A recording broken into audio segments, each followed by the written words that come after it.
Nama saya Ren Pasapan dengan NIM 19051031 dengan judul Definisi dan Subjek Hukum Dagang Internasional untuk tes Hukum Dagang Internasional. Yang pertama, definisi menurut Smith-Off, hukum perdagangan internasional adalah sekumpulan aturan yang mengatur hubungan-hubungan komersial yang bersifatnya perdata. Aturan-aturan hukum tersebut mengatur transaksi-transaksi yang berbeda negara. Definisi di atas menunjukkan dengan jelas bahwa aturan-aturan tersebut bersifat komersial.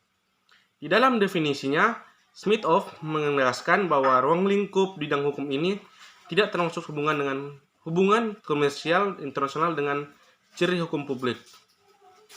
Termasuk dalam bidang hukum publik ini yakni aturan-aturan yang mengatur tingkah laku atau perilaku negara-negara dalam mengatur perilaku perdagangan yang mempengaruhi wilayahnya. Yang kedua, definisi menurut M. Rafiqul Islam. Dalam upayanya memberikan batasan atau definisi hukum perdagangan internasional, M. Rafiqul Islam menekankan keterkaitan antara perdagangan internasional dan hubungan keuangan. Adanya keterkaitan erat antara perdagangan internasional dan hubungan keuangan, beliau mendefinisikan hukuman perdagangan dan keuangan sebagai suatu kumpulan aturan, prinsip, norma, dan praktik yang menciptakan suatu pengaturan untuk transaksi-transaksi perdagangan internasional dan sistem pembayarannya yang memiliki dampak terhadap perilaku komersial lembaga perdagangan. Yang ketiga, definisi menurut Michel Sanson. Sanson memberikan batasan bidang ini sesuai dengan pengertian kata-kata dari bidang hukum ini, yaitu hukum, dagang, dan internasional. Sanson membagi hukum perdagangan internasional ini ke dalam dua bagian utama, yaitu hukum perdagangan internasional publik dan hukum perdagangan internasional privat. Hukum internasional publik adalah hukum yang mengatur perilaku dagang antar negara.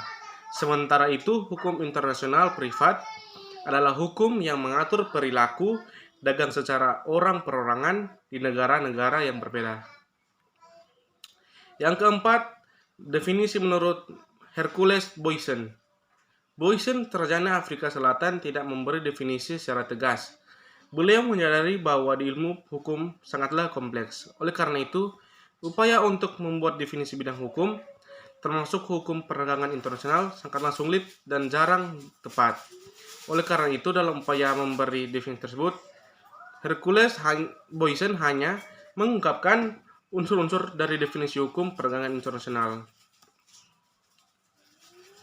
Berikut adalah subjek hukum perdagangan internasional. Yang dimaksud dengan subjek hukum adalah yang pertama, para pelaku stakeholders dalam perdagangan internasional yang mampu mempertahankan hak dan kewajibannya di hadapan badan peradilan. Kedua, para pelaku stakeholders dalam perdagangan internasional yang mampu dan berwenang untuk merumuskan aturan-aturan hukum di bidang hukum perdagangan internasional. Yang ketiga adalah negara.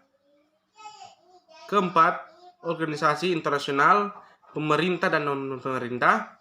Dan kelima, individu yang dalamnya perusahaan multinasional dan bank. Hasil presentasi saya ucapkan terima kasih.